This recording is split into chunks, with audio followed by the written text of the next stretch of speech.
Hello, जय हिंद दोस्त। कैसे हैं आप सब लोग? आप सब लोगों का स्वागत है आपके अपने यूट्यूब चैनल जीएस गढ़ में। तो हम सब लोग जो डिस्कशन कर रहे थे उसका सिलसिला आगे बढ़ाते हुए आज का जो डिस्कशन होगा विजयनगर साम्राज्य और बहमनी साम्राज्य भक्ति आंदोलन के बारे में हम सब लोग का आज डिस्कशन होगा। इससे पहले दिल्ली सल्तनत पूरा ख़त्म हो चुका है। अगर आप सब लोग जो वीडियो नहीं देखे हैं वो एक बार वीडियो ज़रूर जाके देखें और अच्छा लगेगा और पूरा याद भी हो जाएगा। जितने भी बिहार एसएससी के कैंडिडेट हैं, उसके बाद बीपीएससी के कैंडिडेट हैं या अदर एग्ज़ाम के लिए भी जो भी जिसमें जीके जीएस पूछा जाता है, सभी एग्ज़ाम के लिए काफ़ी महत्वपूर्ण ये डिस्कशन होता है। इसलिए आप सब लोग अच्छे से सुने और ध्यान से सुने और अच्छा लगे तो शेयर और सब्सक्राइब जरूर करें। अगर कोई लगता है कि ग्रुप में कुछ कमी है तो आप लोग कमेंट जरूर करें। चलिए, तो हम सब लोग स्टार्ट करते हैं विजयनगर साम्राज्य से। इससे पहले दिल्ली सल्तनत पूरी ख़त्म हो चुका है और इससे पहले वाला वीडियो आप सब लोग देखें।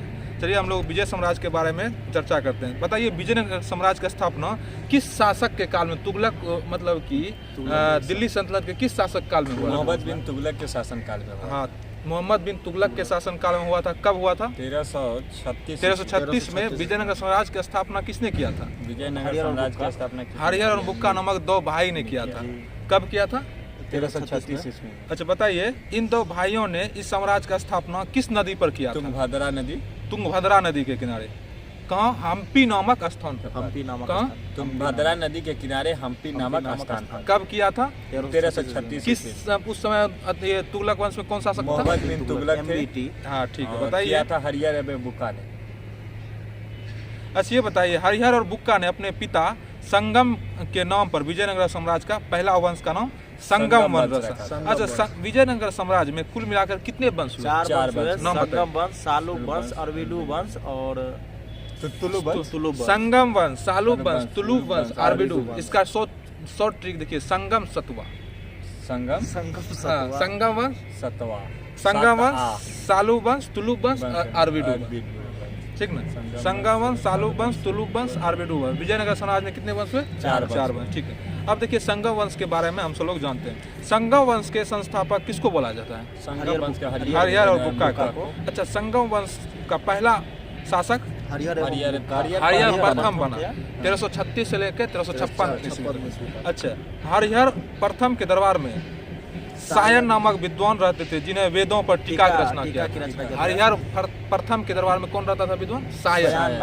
हाँ, सायन। उन्होंने किसकी वेदों पर टीका की रचना किया था। ठीक है, उसके बाद आता है देवराय प्रथम। ठीक ना? देवराय प्रथम का कार्यकाल बताइए। देवराय प्रथम का कार्यकाल 1406 से लेके 1422 तक। कब? 1406 से लेकर 1422। अच्छा, ये बताइए, देवराय प्रथम के शासन काल में रायचूर द्वार पर अधिकार करने को लेकर विजयनगर साम्राज्य एवं बहमनी नगर साम्राज्य के बीच युद्ध प्रारंभ होता है। ठीक ना? इस समय बहमनी शासक कौन था? फिरोज शाह बहमन।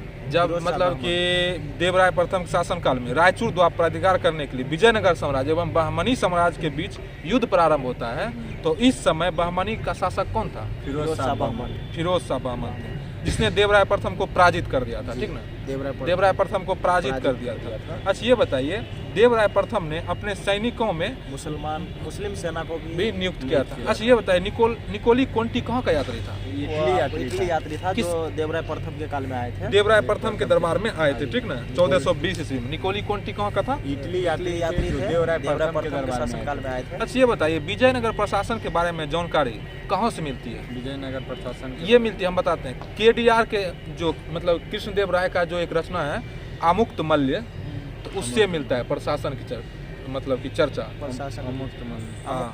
अमुक्त मल्य जो है ना, ये केडीआर की रचना है। आगे हम सब लोग पढ़ेंगे। ठीक है? अच्छा, ये बताइए, उसके बाद देवराय प्रथम हो गया, उसके बाद देवराय द्वितीय आता है। ठीक ना? अच्छा, देवराय द्वितीय के शासन काल में संगम वंश पूरा मतलब कि चरमोत्कर्ष पर था। ठीक ना? मतलब खत्म होने पे था। नहीं, चरमोत्कर्ष मतलब ऊंचाई पर था, मतलब कि बहुत विकास कर रहा था। हाँ, बहुत विकास कर रहा था। किसके काल में? देवराय द्वितीय के काल में। किसके काल में? 1422 से 1446। हाँ, 1422 से 1446 देवराय द्वितीय का ये कार्यकाल रहता है। अच्छा, ये बताइए, देवराय द्वितीय ने किसकी उपाधि धारण किया था? गजवेटकर की उपाधि। देवराय द्वितीय गजवेटकर की उपाधि किसने धारण किया था? देवराय द्वितीय, जिसका अर्थ होता है हाथियों का शिकार करने वाला। हाँ, देवराय द्वितीय मतलब देवराय द्वितीय का उपाधि कौन उपाधि धारण किया था? गजवेटकर। ठीक है, अच्छा ये बताइए, देवराय द्वितीय ने मुसलमानों का समर्थन प्राप्त करने के लिए अपनी सेना में मुस्लिम युवाओं को भी नियुक्त किया था, ठीक ना। और अपने इसके बोला जाता है कि अपने सिंहासन के बगल में कुरान को भी रखा, कुरान शरीफ का कॉपी रखवाया ताकि वह मुस्लिम का भी फेथ प्राप्त कर सके, ठीक ना। कौन रखा ये सब कौन किया? देवराय द्वितीय, देवराय द्वितीय, ठीक ना। देवराय द्वितीय, हाँ देवराय द्वितीय किस देवराय? श्री देवराय द्वितीय। अच्छा ये बताइए, श्रीलंका, अच्छा इससे पहले हम पढ़ चुके हैं, श्रीलंका पर किसने किसने अभियान किया था श्रीलंका पर? देखिए पहले तो राजा राय किया था प्रथम, और राजेंद्र प्रथम, और देवराय द्वितीय भी किया था, ठीक ना। इस तरह श्रीलंका पर कौन कौन अभियान किया था बताइए? राज प्रथम और राजेंद्र प्रथम, देवराय द्वितीय, ठीक है। और देवराय द्वितीय को श्रीलंका अभियान करने वाला तीसरा शासक कहा जाता है, ठीक ना। अच्छा अब्दुल रज्जाक जो भारत का यात्रा किया था, यह कहाँ का था? ये ईरान का था। ईरान का था। किसके दरबार में आया था? ये देवराय द्वितीय। अब्दुल रज्जाक ईरान का मतलब ईरान का था, जो कि देवराय द्वितीय के शासन काल में भारत आया था, ठीक ना। इसका रचना मतला ए साहेन, इसका रचना क्या था? मतला ए साहेन, क्या था? मतला ए साहेन। चलिए अच्छा ये बताइए, देवराय द्वितीय की मृत्यु के बाद संगम वंश का अगला शासक कौन बनता है? प्रौढ़ देवराय, मल्लिका अर्जुन। देवराय द्वितीय को ही प्रौढ़ देवराय कहा। प्रौढ़ देवराय की उपाधि धारण किया मल्लिका अर्जुन ने। प्रौढ़ देवराय की उपाधि धारण कौन किया था? मल्लिका अर्जुन, जो कि देवराय द्वितीय के मरने के बाद वो शासक बनता है।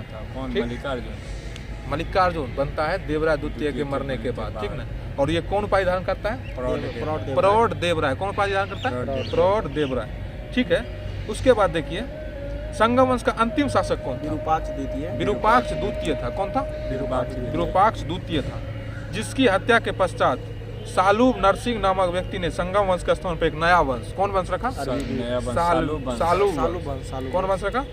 सालूब वंश। देखिए सालूब वंश का ज्यादा इतिहास नहीं है, थोड़ा सा हम लोग जान लेते हैं। इसका कार्यकाल बताइए। 1485 से 1505। 1485 से 1505। कब? 1485 से 1505। कौन वंश है? सालूब वंश। अच्छा ये बताइए, सालूब वंश का शासक सालूब नरसिंह बना, और इनके मृत्यु के बाद अगला शासक कौन बनता है? इमादरी नरसिंह बना, जिसकी हत्या वीर नरसिंह के द्वारा कर दिया गया। और वीर नरसिंह ने सुलू वंश का स्थान पर तुलु वंश का स्थापना किया। तुलु वंश का स्थापना कौन किया? वीर नरसिंह। तुलु वंश का 1570। हाँ, ये तुलु वंश का कार्यकाल है 1505 से 1570। ये बताइए तुलु वंश के संस्थापक कौन था? वीर नरसिंह। ये स्थापना कब किया था तुलु वंश का स्थापना? 1505, ठीक है। अच्छा 1505 ईस्वी में 1509 में इसकी मृत्यु हो जाती है। किसकी? वीर नरसिंह। अगला शासक कृष्णदेव राय 1509 में, जो कि बहुत ही महत्वपूर्ण शासक, विजयनगर साम्राज्य का, पूरा विजयनगर साम्राज्य का सबसे महत्वपूर्ण अगर शासक बोला जाए तो कौन? कृष्णदेव राय।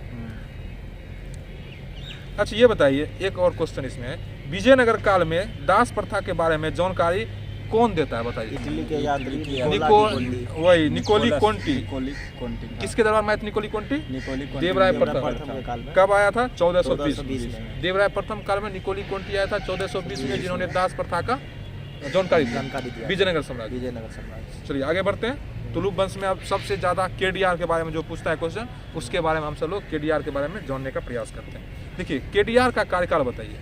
1509 से 1529। 1509 से 1529। अच्छा ये बताइए, कृष्णदेव राय जो था ये एक महान विद्वान भी था, ठीक ना। और इसकी रचना बताइए, इन्होंने तेलुगु भाषा में क्या क्या लिखा था बताइए? जो कि आमुक्त माल्यद तेलुगु भाषा में एवं हाँ अमुक्त माल्यद किस भाषा में था? तेलुगु भाषा में। अमुक्त माल्यद से ही विजयनगर का एक मतलब कि साक्ष्य मिलता है। किस चीज का साक्ष्य? प्रशासनिक साक्ष्य बताए थे जी। प्रशासनिक साक्ष्य मिलता है। हाँ, कृष्णदेव राय बहुत विद्वान भी थे और बहुत अच्छे शासक भी हुआ विजयनगर साम्राज्य का। और ये तेलुगु भाषा में क्या लिखा था? और संस्कृत भाषा में क्या लिखा था? जामवती कल्याणम नामक पुस्तक की रचना किया था संस्कृत भाषा में। पूछेगा संस्कृत भाषा में किस मतलब इसकी रचना क्या है? रचना क्या है संस्कृत भाषा में? जामवती कल्याण। और तेलुगु भाषा में क्या है? आमुक्त माल्य, ठीक है। अच्छा कृष्णदेव राय को आंध्र भोज या अभिनव भोज के नाम से भी नाम जाना से भी जाता जाना जाता है। है। किस किस नाम से जाता है इसको? आंध्र भोज आंध्र भोज और अभिनव भोज। कृष्णदेव राय को आंध्र भोज और और अभिनव भोज के नाम से भी जाना जाता है। ये बताइए, कृष्णदेव राय ने पुर्तगाली गवर्नर के साथ भी व्यापारिक समझौता किया था। उस पुर्तगाली गवर्नर का नाम बताइए। अल्बुकर्क। बहुत अच्छी बात है। कृष्णदेव राय के दरबार में पुर्तगाली यात्री कौन आया था? पुर्तगाली यात्री डोमिगो पायस और बारबोसा। कौन गया था? डोमिगो पायस और बारबोसा। किसके दरबार में आया था? कृष्णदेव राय के काल में, यानी कि केडीआर के काल में कौन कौन आया था पुर्तगाली यात्री? बारबोसा और डोमिगो पायस। अच्छा, एक पुर्तगाली मतलब कि जो गवर्नर था उसके साथ व्यापारिक समझौता किया था, उस गवर्नर का नाम बताइए। व्यापारिक समझौता अल्बुकर्क। कौन था? अल्बुकर्क। अच्छा, इसके दरबार में अष्टदिग्गज रहते थे, ठीक है। अष्टदिग्गज मतलब कि क्या इसका विशेषता था? 8 प्रमुख कवि रहते थे उसी को तेलुगु भाषा का 8 प्रमुख कवि, उसी को अष्टदिग्गज बोला गया। और उसको स्वर्णकाल भी कहा जाता है। तेलुगु भाषा का स्वर्णकाल विजयनगर साम्राज्य। विजयनगर साम्राज्य जो कि कृष्णदेव राय थे। तो अष्टदिग्गज किसके काल में रहता था? कृष्णदेव राय के काल में। वो उसका विशेषता क्या था? तेलुगु भाषा का वो तेलुगु विद्वान। भाषा का विद्वान थे। ठीक है। अच्छा, कृष्णदेव राय के शासनकाल में ही उत्तर भारत में बाबर के द्वारा मुगल साम्राज्य की स्थापना हुआ था। पूछेगा 1500 पूछेगा मुगल साम्राज्य की स्थापना जब हुआ था उस समय विजयनगर साम्राज्य का शासक कौन था? कृष्णदेव राय। कौन था? कृष्णदेव राय। पूछेगा मुगल शासक का जब स्थापना हुआ था उस समय विजयनगर साम्राज्य का शासक कौन था? कृष्णदेव राय। कृष्णदेव राय। अच्छा, ये बताइए, बाबर ने अपनी आत्मकथा, अच्छा बाबर का आत्मकथा का नाम क्या है? बाबरनामा। तुजु के बाबरी, तुजु के बाबरी। मतलब तुर्की भाषा में तुजु के बाबरी में भी कृष्णदेव राय की चर्चा किया है। किसका? केडीआर की चर्चा किया था। कृष्णदेव राय का चर्चा किया है, ठीक ना। अच्छा, कृष्णदेव राय ने एक नया शहर बसाया, नांगलपुर की स्थापना करवाई, और इन्होंने हजारा मंदिर एवं विठल स्वामी का मंदिर निर्माण कराया। पूछेगा हजारा मंदिर और विठल स्वामी का मंदिर का निर्माण किसने कराया? केडीआर। ठीक है। और तेलुगु भाषा का स्वर्ण काल भी किसको बोला जाता है? कृष्णदेव राय। उसके दरबार में ही 8 तेलुगु महादिग्गज रहते थे। अच्छा, कृष्णदेव राय की मृत्यु के बाद अगला शासक कौन बनता है? अच्युतदेव राय। अच्युतदेव राय। कौन बनता है? अच्युतदेव राय। इन्होंने एक नया पद सृजित किया था, उस पद का नाम बताइए। महामंडेश्वर। प्रशासन के क्षेत्र में इन्होंने एक पद सृजन किया था, उस पद का नाम बताइए। महामंडेश्वर पद का सृजन कौन किया था? अच्युतदेव राय। अच्युतदेव राय कब शासक बना? 1529 से 1546। मतलब कि कृष्णदेव राय के मरने के बाद, ठीक है। कृष्णदेव राय की मृत्यु के बाद कौन बनता है? अच्युतदेव राय। और इस एक मतलब कि प्रशासन क्षेत्र में एक नया पद सृजित किया, क्या नाम था? महामंडलेश्वर। ठीक है। अच्युतदेव राय के शासन काल में पुर्तगाली यात्री कौन आया था? नूनीज भारत आया था। हाँ, कौन आया था? नूनीज। अच्छा, तुलुप वंश का अंतिम शासक बताइए। तुलुप वंश का अंतिम शासक सदाशिव राव। जो कि सब तुलुप वंश का ही चल रहा था। कृष्णदेव राय तुलुप वंश का ही था, अच्युतदेव तुलुप वंश का, सदाशिव राव बनता है, ठीक ना। कौन तुलुप वंश का अंतिम शासक? सदाशिव राव। सदाशिव राव का शासन काल बताइए। 1542 से 1770। 1570। अच्छा, क्या 1542। सदाशिव तालीकोटा का युद्ध किसके मतलब किसके काल में हुआ था? सदाशिव राव के काल तालीकोटा का युद्ध हुआ था। इसी के कब हुआ था तालीकोटा का युद्ध बताइए? 1564। 1565 में। 1565 में तालीकोटा तालिका युद्ध कब हुआ था? 1565। किसके काल में हुआ था? सदाशिव राव काल में हुआ था। कब हुआ था? 1565 में। और इस युद्ध को और किस नाम से जाना जाता है? बन्नी हट्टी का भी युद्ध कहा जाता है और राक्षसी तरंगनी का भी युद्ध कहा जाता है। तालीकोटा के युद्ध को और क्या बोला जाता है? बन्नी हट्टी का युद्ध, राक्षसी तरंगनी का युद्ध। बस। अच्छा, इस युद्ध में विजयनगर साम्राज्य को गोलकुंडा, अहमदनगर, बीजापुर एवं बीदर के शासक आपस में संगठित होकर विजयनगर साम्राज्य को पराजित करते थे। मतलब विजयनगर को अपने मिलाता है। कौन कौन इसमें रहता है? बीदर, गोलकुंडा, अहमदनगर, बीजापुर और बीदर। गोलकुंडा, अहमदनगर, बीजापुर, बीदर। इसमें बरार नहीं रहता है। पूछता है बरार को छोड़कर बरार एकदम फरार हो गया और बाकी सब आ गया। अच्छा, ये बताइए, इसके बारे में कुछ हम जान लेते हैं। जैसे कि बहमानी साम्राज्य के विखंडन के पश्चात, जैसे बहमानी साम्राज्य मतलब कि टूट-फूट होता है तो ये 5 स्वतंत्र राज्य में बंटता है, ठीक ना। जैसे बीजापुर हुआ, अहमदनगर हुआ, गोलकुंडा हुआ, बीदर हुआ, बरार हुआ।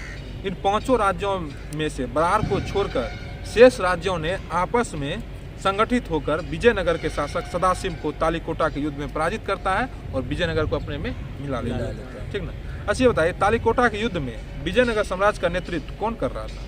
तालीकोटा का युद्ध विजयनगर साम्राज्य के नेतृत्व कौन कर रहा था? राम राय। सॉरी राम राय। आज पूछेगा कि तालीकोटा का युद्ध किसके काल में हुआ था? सदाशिव। अच्छा, सदाशिव काल में हुआ था। ये बताइए इसका नेतृत्व कब? राम राय कर रहा था। अच्छा बताइए, सदाशिव की मृत्यु के बाद अच्छा बताइए सदाशिव की मृत्यु कब होती है? सदाशिव 1570 ईस्वी में हो जाती है। इसके मृत्यु के बाद तिरुमल जो सदाशिव राय के सेनापति था, इन्होंने तुलु वंश का स्थापना किया। कौन वंश का? तुलु वंश के स्थान पर कौन वंश किया था? आरवीडू वंश। नहीं पता विजयनगर साम्राज्य में कितने वंश? 4 वंश। कौन कौन? संगम वंश। सबसे लास्ट में कौन आता है? आरवीडू वंश। आरवीडू वंश का स्थापना कौन करता है? आरवीडू वंश का संस्थापना कौन करता है?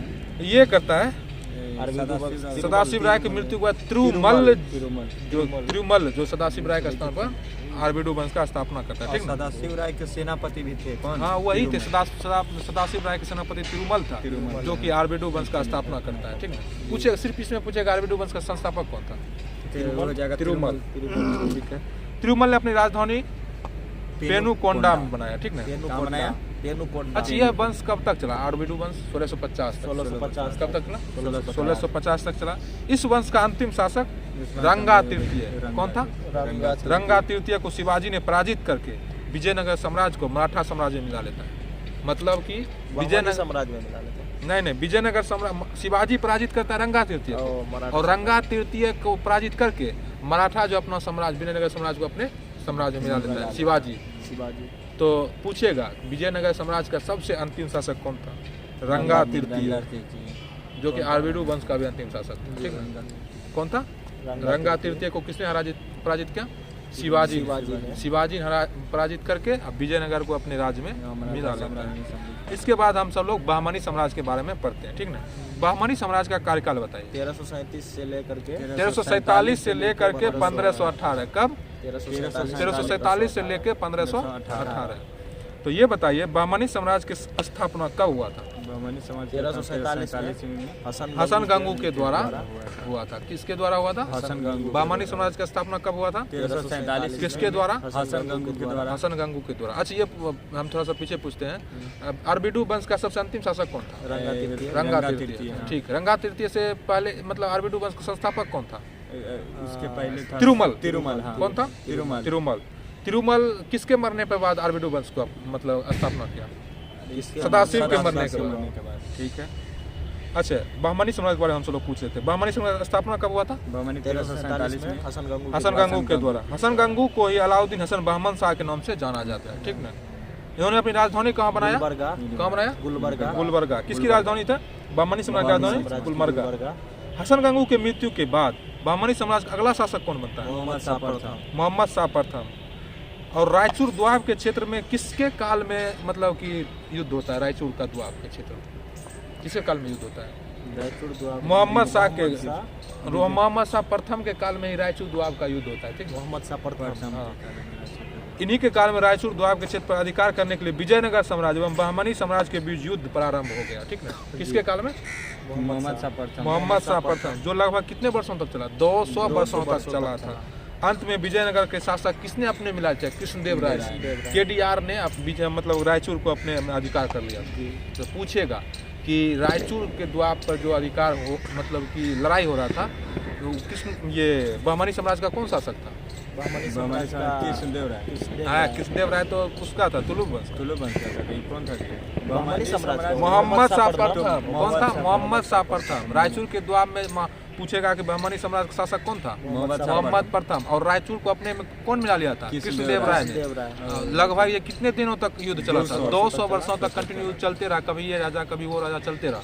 लास्ट में कृष्णदेव राय ने विजयनगर साम्राज्य में रायचूर को मिलाने का काम किया। ठीक है, अच्छा ये बताइए मोहम्मद शाह के बाद अगला बहमनी शासक कौन बनता है? मोहम्मद शाह के बाद अगला बहमनी शासक शिहाबुद्दीन अहमद प्रथम। अच्छा कौन बना? शिहाबुद्दीन अहमद बंद कर सही कर लीजिए। नहीं ठीक है, ये बताइए मोहम्मद शाह के बाद अगला बहमनी शासक कौन बना? शिहाबुद्दीन नहीं, मोहम्मद शाह का अगला बहमनी शासक ताजुद्दीन फिरोज। कौन बता? ताजुद्दीन फिरोज। कौन बना? बहमनी ताजुद्दीन फिरोज। ठीक है, ताजुद्दीन फिरोज। अच्छा ये बताइए इन्हीं के शासनकाल में रूसी यात्री कौन आया था भारत? अल्थियस निकेतन। कौन आया था? अल्थियस निकेतन। ये बताइए ताजुद्दीन फिरोज के बाद अगला शासक कौन बनता है? शिहाबुद्दीन अहमद। शिहाबुद्दीन अहमद प्रथम। कौन बनता है? शिहाबुद्दीन अहमद प्रथम। शिहाबुद्दीन अहमद प्रथम, ठीक है। अच्छा, इन्होंने बहमनी साम्राज्य की राजधानी गुलबर्गा से कहाँ ला दिया? बीदर ला गया था। बीदर को बना दिया। कौन ला दिया? गुलबर्गा से स्थानांतरित पूछेगा करके बीदर। कि बहमनी साम्राज्य का जो राजधानी गुलबर्गा था उसका स्थानांतरित करके बीदर लाने वाला कौन शासक था? बिदर लाने वाला शिहाबुद्दीन अहमद प्रथम। शिहाबुद्दीन अहमद प्रथम।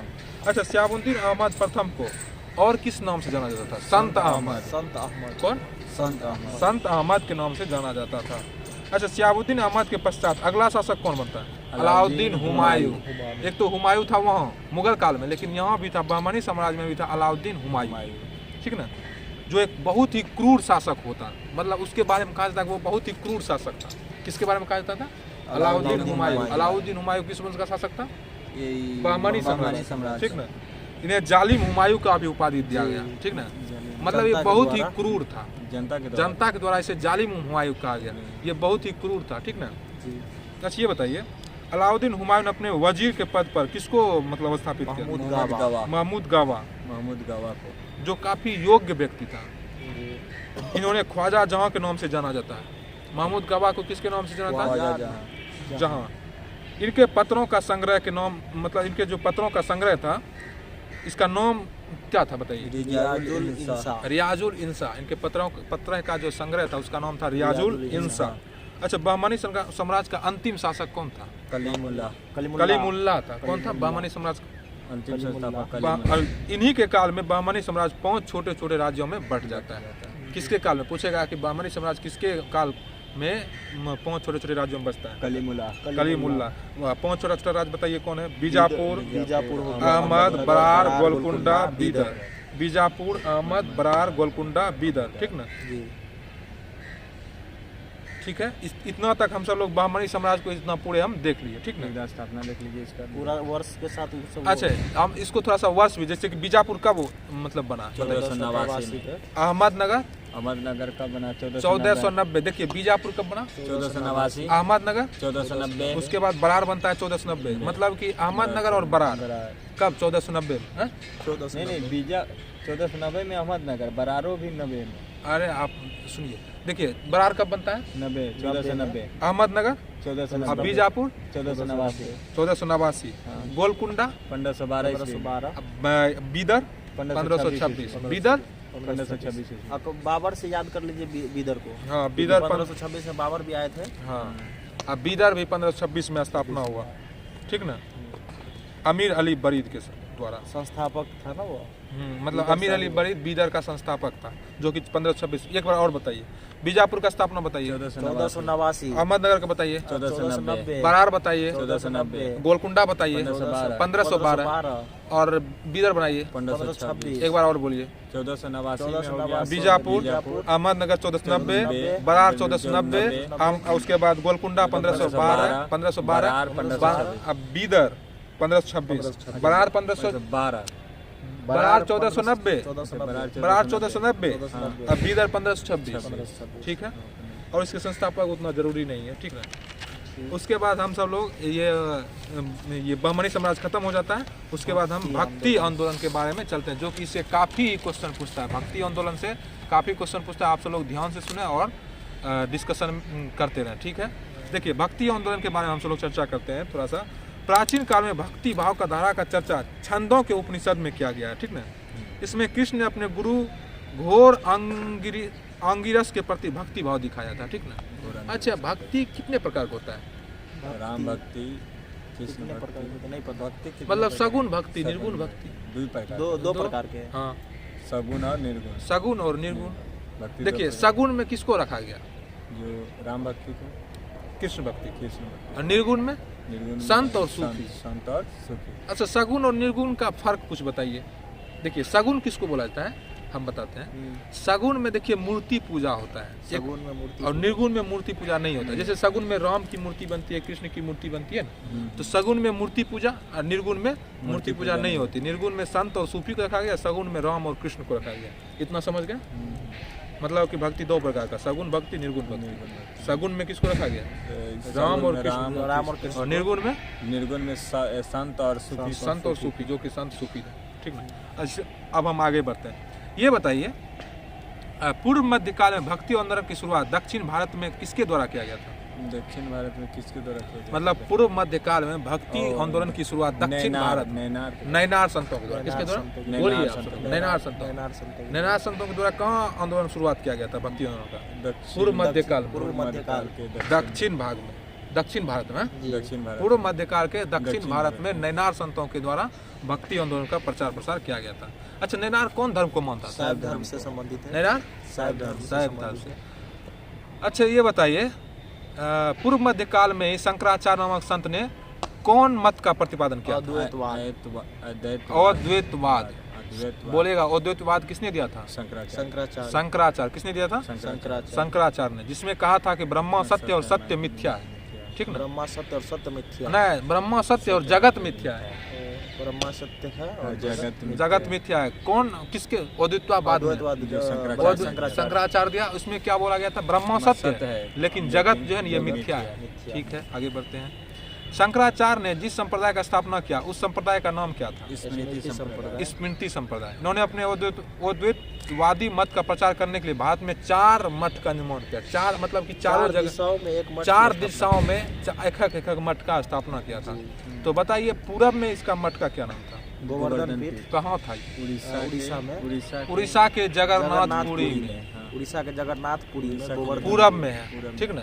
पूरब में कहाँ में? उड़ीसा के जगन्नाथपुरी में। इसका नाम था और गोवर्धन पीठ था। ये बताइए पश्चिम में? पश्चिम में था शारदा पीठ। कौन था? गुजरात के द्वारिका में पश्चिम में शारदा पीठ है। पूरब में कौन है? पूरब में हो गया गोवर्धन पीठ। पश्चिम में शारदा पीठ। शारदा पीठ। उत्तर में ज्योतिष पीठ। दक्षिण में श्रृंगेरी पीठ। खाली बोलिए पूरब में कौन है? पूर्व में गोवर्धन पीठ। पश्चिम में शारदा पीठ। और उत्तर में शारदा। उत्तर में ज्योतिष पीठ। दक्षिण में श्रृंगेरी पीठ। एक बार और रिपीट कीजिए। पूरब में गोवर्धन पीठ। पश्चिम में शारदा पीठ। उत्तर में ज्योतिष पीठ। दक्षिण में श्रृंगेरी पीठ। अच्छा, दक्षिणी पीठ श्रृंगेरी पीठ कहाँ है? मैसूर में। उत्तर में उत्तराखंड में। पश्चिम में गुजरात के द्वारिका में। और पूरब में उड़ीसा के जगन्नाथपुरी में। ठीक है। अच्छा, ये बताइए रामानुजाचार्य ने विशिष्ट द्वैतवाद का मत का प्रतिपादन किया। इन्होंने श्री संप्रदाय का स्थापना किया था। जी, रामानुजाचार्य। मतलब कि विशिष्ट द्वैतवाद के मतलब प्रतिपादन किसने किया था? रामानुजाचार्य। कौन किया था? रामानुजाचार्य। और अद्वैतवाद का स्थापना मतलब प्रतिपादन शंकराचार्य। और विशिष्ट द्वैतवाद की स्थापना रामानुजाचार्य। और शुद्धाद्वैतवाद की स्थापना वल्लभाचार्य। शुद्धाद्वैतवाद की स्थापना। विशिष्ट द्वैतवाद की स्थापना रामानुजाचार्य। अद्वैतवाद की स्थापना शंकराचार्य। विशिष्ट द्वैतवाद की स्थापना रामानुजाचार्य। और शुद्ध द्वैतवाद की स्थापना शुद्ध द्वैतवाद की स्थापना वल्लभाचार्य। अच्छा, द्वैतवाद मत का प्रतिपादन किसने दिया था? द्वैतवाद, सिर्फ द्वैतवाद माधवाचार्य। कौन दिया था? माधवाचार्य। द्वैतवाद के प्रतिपादन माधवाचार्य। अच्छा, ये बताए इन्होंने ये और द्वैतवाद की स्थापना किसने दिया? निम्बकाचार्य। ये याद रखिए पूरी तरह। द्वैतवाद की स्थापना निम्बकाचार्य। इन्होंने कौन संप्रदाय का स्थापना? कौन? सनक संप्रदाय की स्थापना किसने किया था? निम्बकाचार्य। अच्छा, पुष्टि संप्रदाय का स्थापना किसने किया था? वल्लभाचार्य। कौन? वल्लभाचार्य। ब्रह्म संप्रदाय का स्थापना माधवाचार्य। और निम्बकाचार्य किस संप्रदाय का स्थापना किया था? सनक संप्रदाय। श्री संप्रदाय रामानुजाचार्य। कौन? रामानुजाचार्य। श्री संप्रदाय रामानुजाचार्य। अच्छा, ये बताइए संत भक्ति, इस भक्ति के अंतर्गत जो भी संत आए वे तत्कालीन समाज में प्रचलित जाति व्यवस्था, वर्ण व्यवस्था, कर्मकांड इत्यादि से काफी दुखी थे। संत भक्ति में सबसे प्रमुख कौन थे? कबीरदास। अच्छा, इनके गुरु का क्या नाम था? कबीरदास के गुरु का नाम रामानंद था। अच्छा, कबीर के जो मतलब कि वाणी है इसका संकलन क्या कहलाता है? बीजक कहलाता था। बीजक। पूछेगा कबीर का जो वाणी है उसका संकलन क्या कहलाता है? बीजक कहलाता है। ठीक है। कबीर के गुरु कौन थे? कबीर के गुरु थे रामानंद। कबीर किस मतलब कि भक्ति से थे?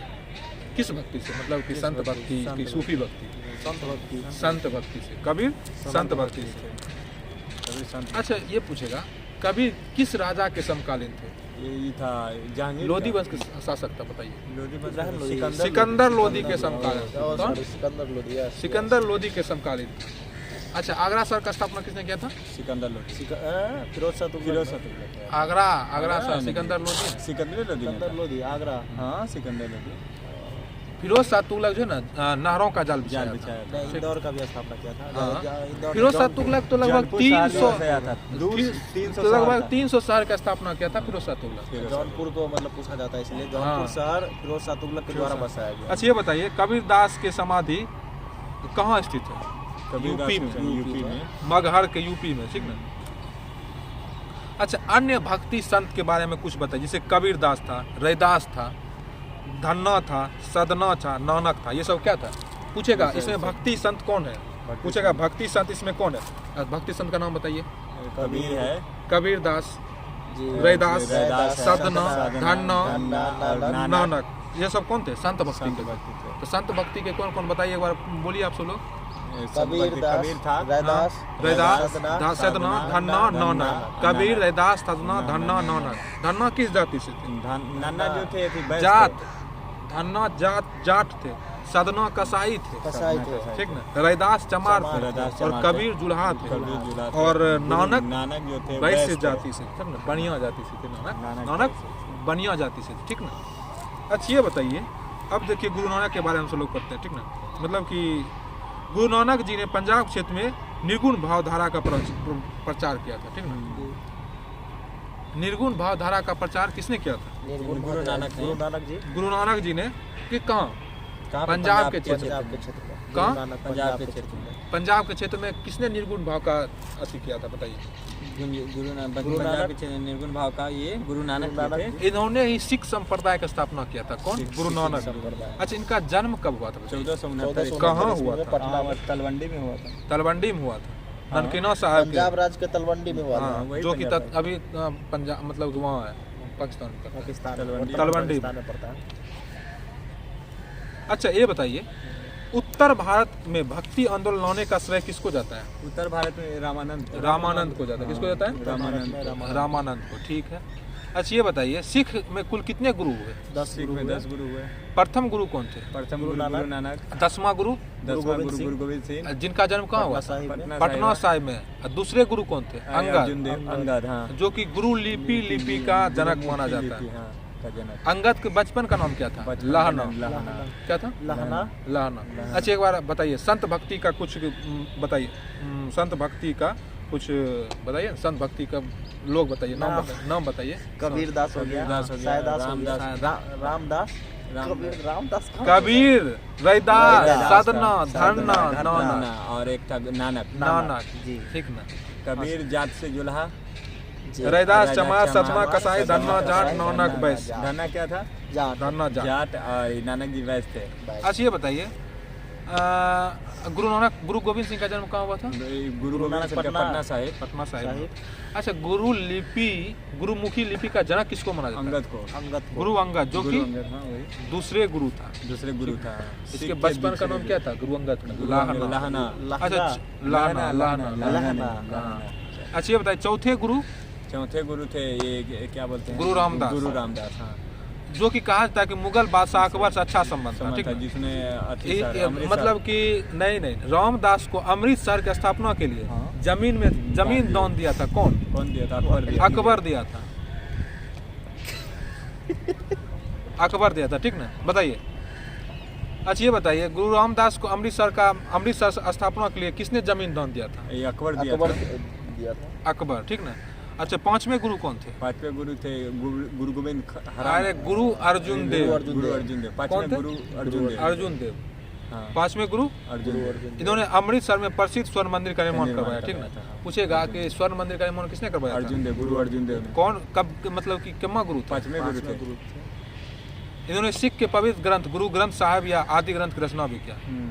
और यहीं से जो गुरु की परंपरा वंशानुगत हो गया। पूछेगा गुरु की परंपरा वंशानुगत कब, किसके मतलब हुआ? गुरु अर्जुन देव के काल से। गुरु अर्जुन देव के काल से, ठीक ना। हाँ। गुरु अर्जुन देव ने पहले सिख थे जिन्होंने मुगल बादशाह जहांगीर ने फांसी की सजा दिया था। पूछेगा जहांगीर ने सबसे पहले किस गुरु को फांसी दिया था? छठवें गुरु को, मतलब पहला गुरु थे। गुरु अर्जुन देव को, ठीक है? पांचवें गुरु को। ये बताइए छठा गुरु कौन था? गुरु हरगोविंद। गुरु हरगोविंद का संघर्ष शाहजहां से होता रहा, ठीक है? अकाल इन्होंने अकाल तख्त की स्थापना की और सिखों को एक लड़ाकू जाति के रूप में स्थापित किया। पूछेगा सिखों को लड़ाकू जाति का स्थापित करने में किसका मदद था? गुरु हरगोविंद। हरगोविंद का वो कितना गुरु था? छठा गुरु। पांचवा गुरु कौन था? पांचवा गुरु अर्जुन देव। अर्जुन देव को किसने फांसी दिया था? जहांगीर ने दिया था। किसने दिया था? जहांगीर ने। आप बोलिए। अच्छा, नौवां गुरु कौन था? नौवां गुरु था तेग बहादुर। अच्छा, इसको फांसी कौन दिया था? औरंगजेब ने दिया। एक पांचवा गुरु को फांसी दिया, एक नौवां गुरु को। पांचवा गुरु को जहांगीर द्वारा और नौवां गुरु को तेग बहादुर। कौन दिया था? औरंगजेब के। तो अच्छा, 10वां गुरु कौन था? 10वां गुरु था गुरु गोविंद सिंह जी। अच्छा, खालसा पंथ का स्थापना किसने किया था? गुरु खालसा पंथ का गुरु गोविंद सिंह। अच्छा, ठीक है। पाहुल प्रणाली का स्थापना? गुरु गोविंद सिंह। पूछेगा खालसा पंथ की स्थापना? गुरु गोविंद सिंह। पाहुल पंथ की स्थापना? गुरु गोविंद सिंह। और औरंगजेब ने किस गुरु को फांसी दिया था? तेग बहादुर। कितना गुरु था? नौवां गुरु था। और शाहजहां सॉरी जहांगीर ने पांचवें गुरु अर्जुन देव। और शाहजहां से किसका मतभेद होते रहता था?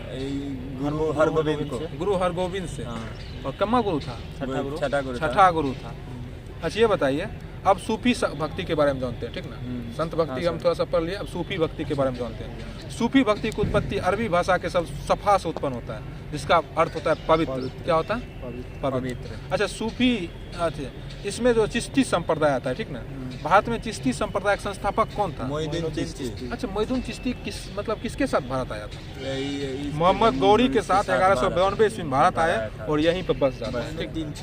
हाँ, मोहम्मद गौरी के शासनकाल में 1192 में भारत आता है और यहीं बस जाता है। कहाँ? भारत में ही बस जाता है। कौन? मोइनुद्दीन चिश्ती। कब आता है भारत? 1192 में। इन्होंने अपना केंद्र कहाँ बनाया? अजमेर में। कहाँ बनाया? अजमेर में। कौन? मोइनुद्दीन चिश्ती। अजमेर में ही मोइनुद्दीन चिश्ती का दरगाह भी स्थित है, ठीक ना? अच्छा, मोइनुद्दीन चिश्ती का सिख मतलब कि शिष्य कौन है? मोइनुद्दीन चिश्ती का सिख मतलब सिख नहीं, शिष्य। मोइनुद्दीन चिश्ती का शिष्य बख्तियार काकी जो मोहम्मद बिन तुगलक के गुरु थे। बख्तियार काकी था, ठीक ना? कुतुबुद्दीन ऐबक का भी गुरु था। कौन? बख्तियार काकी नहीं था? जिसके याद में कुतुब मीनार बनवाया था। कुतुबुद्दीन ऐबक ने कुतुब मीनार की स्थापना किया था, लेकिन वो बनवा नहीं पाया। उसके बाद इल्तुतमिश उसको पूरा करवाया, ठीक है? अच्छा, ये बताए इन्हीं की याद में कुतुब मीनार इन्होंने बनाया था, ठीक ना? कुतुबुद्दीन ऐबक ने बख्तियार काकी के याद में कुतुब मीनार बनवाया था। बख्तियार काकी किसका शिष्य था बताइए? मोइनुद्दीन चिश्ती का शिष्य था। बख्तियार काकी का शिष्य बाबा फरीद था, जिन्होंने बानियों का संकलन गुरु ग्रंथ साहिब में भी किया था, ठीक ना? पूछेगा बख्तियार काकी का और एक शिष्य कौन था? बाबा फरीद था। इन्होंने बानियों का संकलन गुरु ग्रंथ साहिब में भी किया है, ठीक ना? अच्छा, ये बताइए बाबा फरीद का शिष्य कौन था? बाबा फरीद का शिष्य निजामुद्दीन औलिया था। बाबा फरीद का कौन शिष्य था? निजामुद्दीन औलिया। अच्छा, ये बताइए निजामुद्दीन औलिया बाबा फरीद का शिष्य था। बाबा फरीद किसका शिष्य था? बख्तियार काकी का। अच्छा, बाबा फरीद के बारे में मतलब कि कुछ इंटरेस्टेड घटना भी हुआ है, जैसे कि बलबन के साथ हो गया है ना? बलबन के साथ नहीं, गियासुद्दीन तुगलक के साथ हुआ है। किसके साथ हुआ है? गियासुद्दीन तुगलक के साथ हुआ है और अलाउद्दीन खिलजी के साथ हुआ है। इसका अलाउद्दीन खिलजी के साथ और गियासुद्दीन तुगलक के साथ एक इंटरेस्टेड घटना हुआ है। अलाउद्दीन खिलजी के साथ क्या घटना हुआ था? मेरे घर के में 10 अलाउद्दीन को क्या बोला था कि मेरे घर में 10 दरवाजे हैं, तुम अगर एक गेट से हो गए तो हम दूसरे गेट से चले जाएंगे। और गियासुद्दीन तुगलक के साथ क्या बोला था? दिल्ली अभी दूर है, दिल्ली अभी दूर है। तो निजामुद्दीन औलिया की ये बात याद रखिएगा, ठीक ना? अच्छा, अकबर के काल में प्रमुख चिश्ती संत कौन था? सलीम चिश्ती। जो कि अकबर ने अपना बेटा को भी सलीम नाम रखा था। बचपन में क्या नाम रखा था? सलीम। जो आगे चलकर क्या बोला है? जहांगीर। क्या कहलाया था? जहांगीर कहलाया। पूछता भी है जहांगीर के बचपन का नाम क्या था? सलीम था। क्या था? सलीम था। अच्छा, ये बताइए अकबर के काल में प्रमुख चिश्ती संत कौन बना था? सलीम चिश्ती नहीं था? सलीम चिश्ती। और जो कि अकबर अपना बेटा का नाम सलीम रखा था। अच्छा, भारत में सुहारवर्दी संप्रदाय के संस्थापक किसको माना गया? सुहारवर्दी संप्रदाय का संस्थापक बहाउद्दीन जकारिया। नाम बोलिए। बहाउद्दीन जकारिया। भारत में सुहारवर्दी संप्रदाय के संस्थापक बहाउद्दीन जकारिया। अच्छा, इस संप्रदाय के संत किस धर्म को मतलब अनुरूप नियम कानून बनवाया? इस्लाम धर्म के अनुरूप हाँ, इस्लाम धर्म के अनुरूप। इसी संप्रदाय में एक शाखा बिहार में मेनर में फिरदौसी संप्रदाय संप्रदाय पूछेगा। फिरदौसी संप्रदाय किसकी शाखा है? किसकी शाखा? सुहारवर्दी संप्रदाय, सुहारवर्दी। ठीक ना। अच्छा ये बताइए, शिहाबुद्दीन योनी मनेरी के द्वारा किया गया था, किसकी? बिहार में बिहार जो की फिरदौसी फिरदौसी फिरदौसी संप्रदाय। ठीक है। शिहाबुद्दीन अच्छा, नक्शबंदी संप्रदाय के संस्थापक किसको बोला? ख्वाजा बाकी ख्वाजा बाकी बिल्ला। बिल्ला। ख्वाजा बाकी बिल्ला किस संप्रदाय के संस्थापक था? नक्शबंदी नक्शबंदी संप्रदाय। संप्रदाय। कौन? नक्शबंदी। नक्शबंदी संप्रदाय। अच्छा, इसी संप्रदाय के प्रमुख संत थे अहमद सरहिंदी था। अहमद सिरहिंदी। किस सरहिंदी। किस संप्रदाय के? नक्शबंदी संप्रदाय। संप्रदाय। नक्शबंदी संप्रदाय के संस्थापक कौन थे? ख्वाजा बाकी बिल्ला। कौन थे? ख्वाजा बाकी बिल्ला। ख्वाजा बाकी बिल्ला। अच्छा ये बताइए, जहांगीर ने शेख अहमद सरहिंद को कैद खाना में डलवा दिया था, ठीक ना। भारत में कादरी संप्रदाय के संस्थापक अब्दुल कादरी। कौन था? कादरी संप्रदाय के संस्थापक अब्दुल कादरी। शेख अब्दुल कादरी। शेख अब्दुल कादरी। इसी संप्रदाय के प्रमुख संत हैं मुल्ला शाह। मुल्ला शाह। मुल्ला शाह जो शाहजहां का पुत्र दारा शिकोह के गुरु थे। मुल्ला शाह किसके गुरु थे? शाहजहां के पुत्र दारा शिकोह के। पूछेगा दारा शिकोह का गुरु इनमें से कौन है? उसमें ऑप्शन रहेगा मुल्ला शाह, ठीक ना।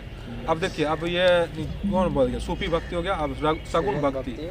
सगुन भक्ति में जैसे कि राम भक्ति आता है, तो राम भक्ति का सबसे बड़ा प्रचारक कौन था? तुलसीदास। बताइए, राम भक्ति सबसे बड़ा प्रचारक? तुलसीदास। इन्होंने अवधी भाषा में रामचरितमानस की रचना किया था, ठीक ना। तुलसीदास मुगल बादशाह किसके मतलब समकालीन थे? अकबर के समकालीन में। लेकिन ये क्या नवरत्न में शामिल हुआ? नहीं शामिल हुए। ये नवरत्न में शामिल नहीं हुआ। नहीं है। कौन? तुलसीदास। ये अकबर के समकालीन थे, लेकिन नवरत्न में शामिल नहीं हुआ। तुलसीदास के कुछ रचना बताइए। विनय पत्रिका, कवितावली, गीतावली, दोहावली, वैराग्य संविधान, जानकी मंगल, पार्वती मंगल। एक बार बोलिए तुलसीदास के प्रमुख रचना। गीतावली, कवितावली, दोहावली, वैराग्य जानकी मंगल, पार्वती मंगल, मंगल। गीतावली, वैराग्य संदीपनी, ठीक ना। जी। एक बार सुनिए। विनय पत्रिका, कवितावली, दोहावली, गीतावली, वैराग्य संदीपनी, जानकी मंगल, पार्वती मंगल, ठीक ना। जी।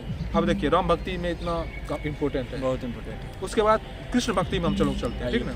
कृष्ण भक्ति आंदोलन का प्रमुख संत किसको बोला गया? वल्लभाचार्य। संत वल्लभाचार्य हुए, जिन्होंने किस संप्रदाय का स्थापना किया था? पुष्टि मार्ग संप्रदाय। पूछेगा वल्लभाचार्य किस संप्रदाय का स्थापना किया था? पुष्टि मार्ग संप्रदाय। और कृष्ण भक्ति का सबसे प्रमुख संत कौन था? वल्लभाचार्य। अच्छा, शुद्धाद्वैतवाद मत का प्रतिपादन किसने किया था? वल्लभाचार्य ने किया था। ये बताइए, वल्लभाचार्य ने शुद्धाद्वैतवाद की स्थापना किया था, ठीक ना। वल्लभाचार्य मतलब कि किस भाषा के ब्राह्मण थे? तेलुगु भाषा। तेलुगु भाषा के। किस भाषा के थे? तेलुगु भाषा। गृहस्थ आश्रम में इरा के भक्ति आंदोलन पर जोर दिया था। कौन? वल्लभाचार्य। वल्लभाचार्य एवं उनके विठल स्वामी ने 8 संतों का शिक्षा दिया, जिसे अष्टछाप कहा गया। मतलब अष्टछाप किसको कहा गया? जो वल्लभाचार्य एवं उनके पुत्र विठल स्वामी ने 8 संतों को शिक्षा दिया, उसी को अष्टछाप कहा गया। एक बार बोलिए, तो किसको अष्टछाप कहा गया? जो 8 संतों को वल्लभाचार्य एवं उनके पुत्र विठल स्वामी 8 संत को शिक्षा दिया, उसी को अष्टछाप कहा गया, ठीक ना। पूछता है जी। अच्छा, इस अष्टछाप में सबसे प्रमुख कौन था? सूरदास। थे। पूछेगा इस अष्टछाप में सबसे प्रमुख कौन था? सूरदास। सूरदास के बोलेगा गुरु कौन था? सूरदास। वल्लभाचार्य विठल स्वामी, यही दोनों मिलकर दिया ही था, ठीक ना। अच्छा, गुजरात के ये अच्छा सूरदास का एक रचना बताइए। सूरसागर, ठीक ना। जी। सूरसागर। अच्छा, अष्टछाप का सबसे प्रमुख बताइए तो कौन था? वल्लभाचार्य। अष्टछाप के सबसे प्रमुख कौन था? सूरदास। कौन था? सूरदास। इनकी ध्यान आप यहाँ दीजिए, आप दूसरे जगह ध्यान दें, आप यहाँ ध्यान दीजिए। अष्टछाप मतलब कि अष्टछाप का सबसे प्रमुख बताइए कौन था? सूरदास का एक रचना बताइए। ये सूरसागर, ठीक है। और ये भी बता दीजिए कि यह वज्र भाषा में था। कुछ सूरसागर किस भाषा में लिखा गया था? किस भाषा? वज्र भाषा। कन्फर्म? चलिए ठीक है। सूरसागर किस भाषा में था? ब्रज भाषा में था, ठीक ना। अच्छा, ये बताइए, गुजरात के क्षेत्र में कृष्ण भक्ति का आंदोलन किसने किया था? मतलब किस भक्ति का प्रचार प्रसार? नरसिंह मेहता। नरसिंह मेहता के द्वारा किया गया। गुजरात के क्षेत्र में गुजरात के क्षेत्र में। इसका प्रमुख भजन था वैष्णव जन तो तेनी कहिए, जो कि गांधी जी अपनाए थे, ठीक ना, महात्मा गांधी जी अपनाए थे। वैष्णव जन तो तेनी कीजिए, जो कि भक्ति आंदोलन से था। और गुजरात में भक्ति आंदोलन का प्रचारक कौन था बताइए? नरसिंह मेहता। नरसिंह मेहता था। और बताइए कृष्ण भक्ति आंदोलन का प्रमुख संत बताइए? वल्लभाचार्य। वल्लभाचार्य का बताइए संप्रदाय कौन था, मतलब कि कौन मत दिया था? शुद्धाद्वैतवाद, वल्लभाचार्य। अष्टछाप किसको बोला गया? प्रमुख बोला गया, लेकिन अष्टछाप बोला किसको गया? वल्लभाचार्य एवं उनके पुत्र जो विठल स्वामी के द्वारा जो 8 संतों को शिक्षा दिया, उसी को अष्टछाप बोला गया। इस तरह से बोलना। और अष्टछाप का प्रमुख अगर पूछेगा तो सूरदास की रचना सूरसागर, जो कि ब्रज भाषा। बहुत अच्छा, ठीक है, अति सुंदर। ठीक है। अच्छा, राजस्थान के क्षेत्र में कृष्ण भक्ति का आंदोलन का प्रचार किसका होता? मीराबाई, जो कि एक मीराबाई तो समझ ही रहे आप सब लोग, मीराबाई। बंगाल के क्षेत्र में जयदेव ने कृष्ण भक्ति का आंदोलन का प्रचार किया, ठीक है। राजस्थान के क्षेत्र में मीराबाई। बंगाल के क्षेत्र में जयदेव। इसकी रचना बताइए? गीत गोविंद। जयदेव की रचना गीत गोविंद। जयदेव कहाँ कृष्ण भक्ति का प्रचार किया था? बंगाल के क्षेत्र में। अच्छा, ये बताइए बंगाल क्षेत्र में किया था। कृष्ण भक्ति का प्रचार गुजरात क्षेत्र में कौन? गुजरात के क्षेत्र में नरसिंह मेहता, ठीक है। और राजस्थान क्षेत्र में? राजस्थान के क्षेत्र में मीराबाई। बंगाल क्षेत्र में जयदेव। इसकी रचना गीत गोविंद। अच्छा, असम के क्षेत्र में? असम के क्षेत्र शंकरदेव। असम क्षेत्र में शंकरदेव। चैतन्य बंगाल, बिहार एवं उड़ीसा के क्षेत्र में कृष्ण भक्ति का प्रचार किया। पूछेगा बंगाल, बिहार और उड़ीसा के क्षेत्र में कौन? चैतन्य। और बंगाल के क्षेत्र में? अच्छा, असम के क्षेत्र में शंकरदेव। बंगाल के क्षेत्र में? बंगाल के क्षेत्र में जयदेव, जो जिसका रचना था गीत गोविंद। और राजस्थान के क्षेत्र में? राजस्थान के मीराबाई। अच्छा, ये बताइए इन्होंने ये जो था चैतन्य गोसाई संघ की स्थापना की एवं संकीर्तन प्रथा को जन्म दिया, ठीक ना। चैतन्य क्या किया? गोसाई संघ की स्थापना किया और संकीर्तन प्रथा को जन्म दिया। अच्छा, इनके दार्शनिक सिद्धांत क्या थे? इनके दार्शनिक सिद्धांत अचिंत्य भेदभाव के नाम से जाना जाता था। इन्होंने श्री हरि कीर्तन भी प्रारंभ किया था, ठीक ना। रैदास जाति के को क्या थे बताइए? रैदास जाति में थे चमार था। ये किसका शिष्य था? ये किसका शिष्य था? रामानंद का शिष्य। और कबीर का शिष्य कौन था? कबीर का शिष्य था रामानंद के शिष्य थे कबीर। रामानंद का शिष्य था कबीर। हाँ। उसके बाद रैदास इसका रामानंद के ही शिष्य थे। रामानंद का जात से चमार कबीर जुल्हा थे। अच्छा, दादू दयाल का नाम सुने होंगे? दादू दयाल नीफक संप्रदाय का संस्थापक। पूछेगा नीफक संप्रदाय का स्थापना किसने किया? दादू दयाल। और दादू दयाल के शिष्य? सुंदरदास। पूछेगा दादू दयाल के शिष्य कौन थे? सुंदरदास। और दादू दयाल ने किस संप्रदाय का स्थापना की? नीफक संप्रदाय का स्थापना दादू दयाल। अच्छा, अब कुछ महाराष्ट्र में भक्ति आंदोलन के बारे में जान लेते हैं, ठीक ना। नामदेव जो था संत ज्ञानेश्वर के समकालीन थे। इन्होंने कहा एक पत्थर की पूजा होती है तो दूसरे को पैरों तले क्यों रोता जाता है?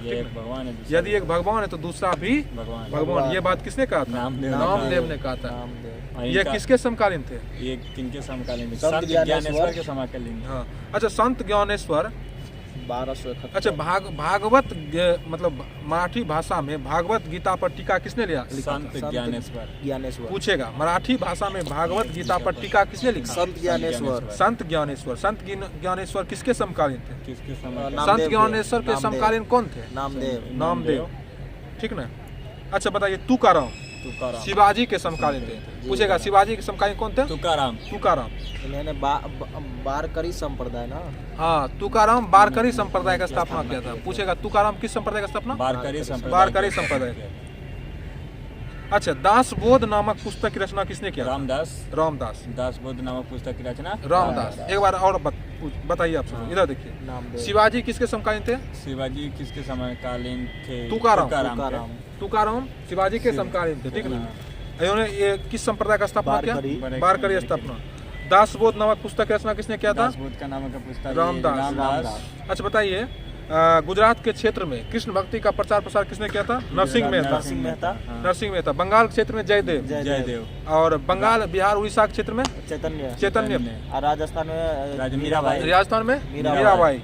बताइए बताइए तो दादू दयाल किस संप्रदाय की स्थापना किए थे? नीपक संप्रदाय का दादू दयाल। और कुछ हम सब लोग इंटरेस्ट से बात करते हैं। सच्चा पातशाह उपाधि किसने धारण किया था बताइए? इसमें अब चल गया मथी में, सिख में 5वें गुरु अर्जुन देव और एवं 9वें गुरु तेग बहादुर। सच्चा पातशाह उपाधि धारण करने वाला कौन थे बताइए? अर्जुन देव और 9वें गुरु तेग बहादुर, जो कि दोनों फांसी पर चढ़ा था। ठीक है, चढ़ा था। एक ने जहांगीर, एक ने औरंगजेब। 5वें गुरु को जहांगीर और 9वें गुरु को औरंगजेब। इन्होंने पातशाह, सच्चा पातशाह को उपाधि धारण किया था। अच्छा, सच्चा बादशाह को उपाधि किसने धारण किया था? सच्चा बादशाह आपको हो जाएगा किसने धारण किया था? हरगोविंद, गुरु हरगोविंद। सच्चा बादशाह गुरु हरगोविंद। अब बोलेगा सच्चा बादशाह। 2 थे, इनमें अर्जुन देव और तेग गुरु बहादुर। और 9वां गुरु तेग बहादुर। अर्जुन देव और तेग बहादुर। अच्छा, सिख धर्म के छोटे छोटे टुकड़े को क्या बोला जाता है? छोटे छोटे टुकड़े को क्या मिसल। मिसल क्या बोला जाता है? मिसल। सबसे प्रमुख मिसल शुकर चकिया मिसल, नाम सुने होंगे। जी सबसे प्रमुख मिसल कौन है? शुकर चकिया मिसल। माने यानी कि शुकर चकिया मिसल किससे संबंधित है? सिख धर्म के संबंधित है, जो कि सिख धर्म के छोटे छोटे टुकड़े को मिसल कहा जाता है। तो हम सब लोग इस तरह से भक्ति आंदोलन को पूरे समाप्त कर दिए, विजयनगर साम्राज्य, बहमनी साम्राज्य को पूरे समाप्त कर दिए।